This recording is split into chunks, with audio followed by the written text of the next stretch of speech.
আজকে মনটা ভীষণ ভালো, কারণ আজকে খেয়েছি আমার ফেভারিট একটি খাবার। সো হাই এভরিওয়ান, আসসালামু আলাইকুম। কেমন আছেন সবাই? আলহামদুলিল্লাহ, আমিও খুব ভালো আছি। আজকে আমি আপনাদের সাথে শেয়ার করব বিফ বিরিয়ানি রেসিপি। ঘরে থাকা কিছু উপকরণ দিয়ে খুব সিম্পলভাবে বিরিয়ানিটা রান্না করেছি, বাট খেতে খুবই টেস্ট, রেস্টুরেন্টকেও হার মানাবে। সো ফুল রেসিপিটি দেখার জন্য আমার সাথেই থাকতে হবে। তো চলুন শুরু করা যাক।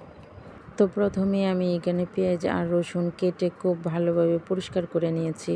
তারপর একটা হাঁড়িতে মাংস নিয়ে নিয়েছি, আর এতে দিয়ে দিলাম তেজপাতা, দারচিনি, এলাচ। তারপর দিয়ে দিলাম হলুদের গুঁড়ো, মরিচের গুঁড়ো, লবণ, ধনিয়ার গুঁড়া। তারপর দিয়ে দিলাম রাঁধুনি বিরিয়ানি মশলা, এটা বাজারে কিনতে পাওয়া যায়। তো তারপর দিলাম জিরের গুঁড়ো, তেল আর একটু আদা পরে আবার দেয়া হবে মাংসটা ভালোভাবে কষানোর পরে।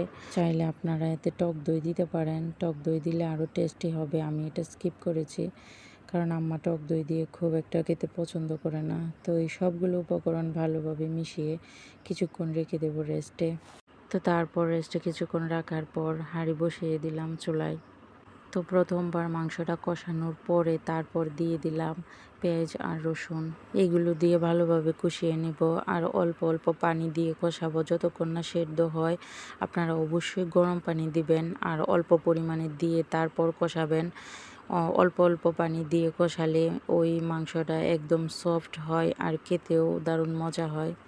তো এই তো দেখুন মাংসটা কী সুন্দর কষানো হয়ে গেছে। তো যারা আমার চ্যানেলটি এখনও সাবস্ক্রাইব করেননি, প্লিজ সাবস্ক্রাইব করে নেবেন, সাথে থাকা বেল আইকনটি প্রেস করে দিবেন, তাহলে নতুন নতুন রেসিপি সবার আগে আপনি দেখতে পাবেন। তো মাংসটা পুরো দমে সেদ্ধ হয়ে গেছে। তো এতে দিয়ে দিলাম পোলাওয়ের চাল, আর পোলাওয়ের চাল দিয়ে ভালোভাবে নাড়াচাড়া করে এটাকে ঢাকনা দিয়ে রেখে দেব কিছুক্ষণ কষানোর জন্য। তো ঢাকনা খুলে দেখে নেব ভালোভাবে কষানো হয়েছে কিনা। তো দেখলাম ভালোভাবে কষানো হয়ে গেছে। তো এতে আমি দিয়ে দিব পরিমাণ মতো পানি। অবশ্যই আপনারা গরম পানি দিবেন, তাহলে খুব অল্প সময়ের মধ্যে চালটা সিদ্ধ হয়ে যাবে আর বিরিয়ানিটা একদম সফট হবে। তো পরিমাণ মতো পানি দিয়ে ঢাকনা দিয়ে ঢেকে দিয়েছি। তো এখন অল্প আঁচে রান্না করতে হবে। তারপর আমি চলে গেলাম পোলাও পাতা আনতে। আমাদের এলাকায় এটাকে পোলাও পাতা বলে। বিরিয়ানি অথবা পোলাওয়ে দিলে স্মেলটা ভালো আসে। এটা অপশনাল, আপনারা চাইলে স্কিপ করতে পারেন। তো এগুলো আমি ধুয়ে পরিষ্কার করে দিয়ে দিয়েছি, আর সাথে দিয়েছি কাঁচামরিচ। তো এই সবগুলো ভালোভাবে নাড়াচাড়া করে আবারও কিছুক্ষণ বসিয়ে দিব, কারণ চালগুলো এখনও ভালোভাবে সিদ্ধ হয়নি। তো ঢাকনা দিয়ে আবারও ঢেকে দিলাম কিছুক্ষণ সিদ্ধ হওয়ার জন্য। তো তারপর ঢাকনাগুলো দেখলাম চালগুলো সেদ্ধ হয়েছে কিনা। তো খুব সুন্দর সেদ্ধ হয়ে গেছে। তো এখন চুলা থেকে নামিয়ে নিব আর ঢেকে দেব। আমার ভিডিওটি যদি ভালো লেগে থাকে তাহলে অবশ্যই একটা লাইক দিয়ে দিবেন। আপনার একটি লাইক আমাকে উৎসাহিত করে নতুন ভিডিও বানাতে। তো এই তো হয়ে গেল মজাদার beef biryani. This is final look. আর আপনারাও বাসায় ট্রাই করবেন। খেতে কেমন হয়েছে অবশ্যই কমেন্টে জানাবেন।